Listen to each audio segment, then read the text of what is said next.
Shield of Truth. Full report date. November 11th.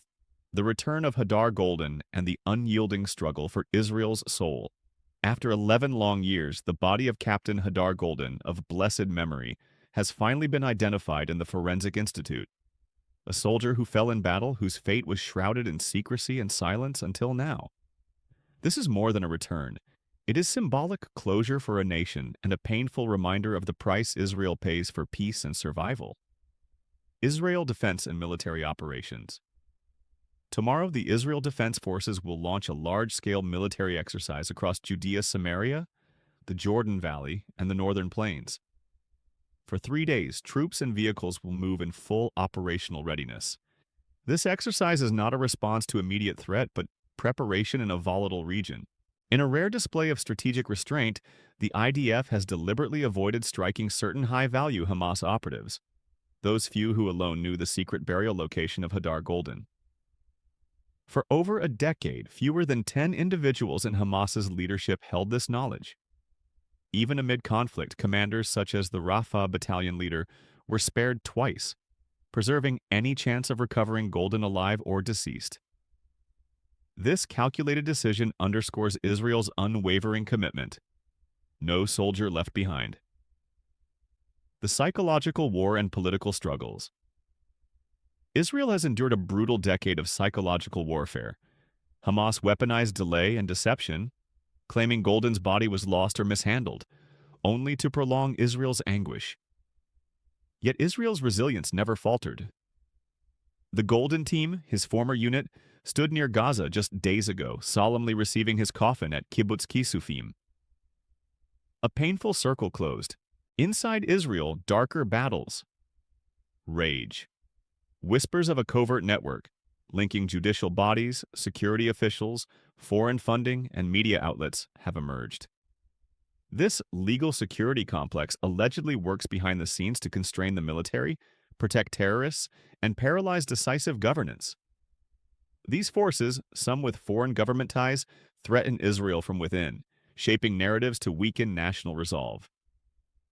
Voices rise demanding an end to the High Court's overreach and political interference.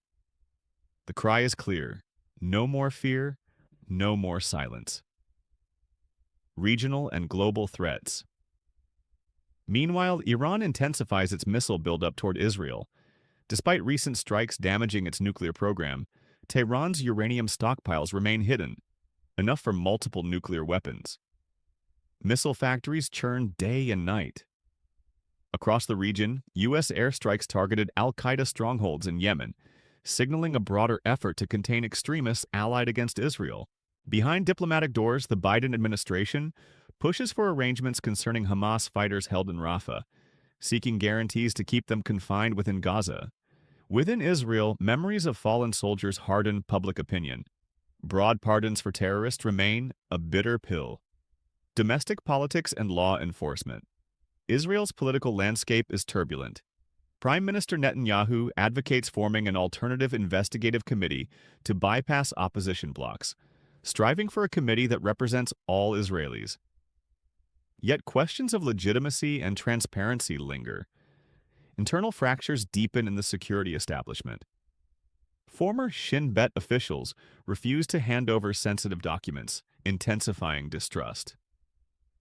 The police grapple with their own crisis of trust, caught between political pressures and calls for accountability. Protests demanding justice and reform erupt, but meet unequal enforcement, fueling accusations of bias and selective law enforcement. Crackdowns, and crime fighting. At dawn, a sweeping crackdown struck the Galilee's tax evaders. Northern District Police and the Israel Tax Authority seized 11 vehicles, tied to debtors owing nearly 2 million shekels. Several debtors paid up before enforcement struck.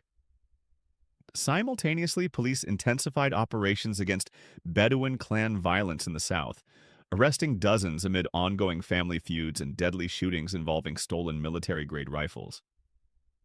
Among the fugitives is Rabbi Abu Arar Talkat, a medical graduate suspected in lethal attacks. In Arab towns across the Central District, Taibe, Kafr Qasim, Lod, and Ramla, raids targeting illegal weapons and drugs netted dozens arrested, scores of firearms seized, and hundreds of rounds confiscated. This is Israel's resolve to restore order in every community. Military justice and political drama. Defense Minister Israel Katz appointed attorney Itai Ophir as chief military prosecutor, igniting tension with Prime Minister Netanyahu, who reportedly opposed the move. Katz declared the appointment final, signaling cracks within Israel's defense leadership. The state prosecutor's office moved to permanently confiscate 50 vessels tied to Hamas's Zumud flotilla, a naval provocation disguised as a humanitarian mission. Ships operated like naval squadrons under centralized command, a clear challenge to Israeli sovereignty and naval blockade enforcement. Meanwhile, an explosive investigation exposes a shadow network linking the military prosecutor's office, legal advisors, foreign capital, and media outlets operating beyond government oversight. Evidence suggests collusion with foreign agencies to undermine Israel's military readiness through restrictive rules of engagement and manipulated media campaigns. Betrayals of the highest order. Regional escalation, Turkey, and global terror. Despite fierce opposition, Ankara plans to deploy a heavily armed Turkish brigade to Gaza as part of a peacekeeping force, escalating tensions and threatening Israel's southern front. Calls rise to neutralize this threat before it materializes. Across the world, terror continues to spread. In India, a triple car bombing kills 8 in New Delhi, leading to a state of emergency in Mumbai. The global wave of terror ripples ever outward. Public health and diplomacy. Haifa emerges as a new hotspot for a measles outbreak, raising public health concerns amid national crises. Meanwhile, President Isaac Herzog embarks on a historic first presidential visit to Zambia, marking Israel's growing diplomatic reach across Africa. The legal battlefront. The Supreme Court prepares for a landmark live-streamed hearing on the Shdei Yamam video leak case, involving prominent MKs against the Attorney General and Justice Minister. Public interest is immense, reflecting widespread demands for transparency and justice. At the Knesset, National Security Minister Itamar Ben-Gvir pushes a controversial bill empowering police to investigate terror incitement without prior prosecutorial approval, a law hailed as revolutionary by supporters, feared as a threat to civil liberties by opponents. Political speech and call to action. Prime Minister Netanyahu delivered a powerful address in the Knesset. "We crush the axis of evil led by Iran. We will enforce ceasefire agreements with an iron fist. Watch Lebanon carefully. Our enemies rearm for total destruction." He condemned internal plots damaging Israel's global image and vowed an investigative committee modeled on America's post-9/11 bipartisan commission. His message, "No political stunt or protest will deter Israel's pursuit of security." The Prime Minister reaffirmed, "Gaza will be disarmed, peacefully or by force. The fight is not over."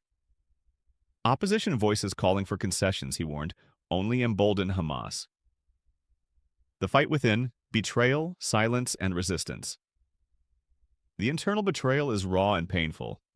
Espionage arrests and scandalous revelations shake Israel's foundations, from the Petra scandal exposing treachery to Rambam Hospital's controversial training of Palestinian doctors. The Attorney General's office faces harsh criticism for legal delays and collusion, eroding public trust. Yet amid darkness, voices like Mordecai's rise, challenging right-wing passivity and calling for courage. The battle is as much for Israel's soul as its borders. Israel stands at a crossroads.